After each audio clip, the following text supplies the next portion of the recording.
खोर्धा जिला अंतर्गत Chilika block निकटस्थ हाटबरडी Kalijai side चिलिकार आराध्य देवी माँ कालीजाई देवी 12 तारिख ठारू 14 तारिख पर्यंत 3 दिन व्यापी चंडी महायज्ञ अनुष्ठित होछि। माँ कालीजाई प्रांगण में वैदिक ब्राह्मण मंत्रध्वनि द्वारा पीठ उत्सवमय होती एवं कालीजाई साही यात्रा कमिटी तरफ 3 दिन व्यापी यात्रा जननी वन दुर्गा गणनाट्य द्वारा नाटक परिवेषण होछि।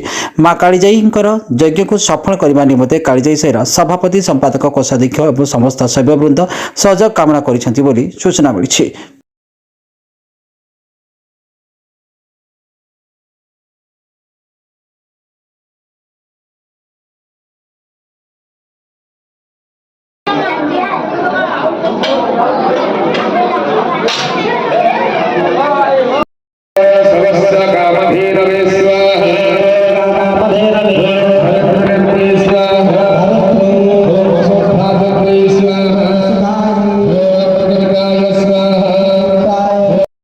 दर्शक बंधु आपण मैंने यूट्यूब रे 24 घंटार अपडेट खबर जानिबा पई यूट्यूब रे टाइप करंतु न्यूज एंड ओडिया। एबे यूट्यूब रे न्यूज एंड ओडिया चैनल उपलब्ध।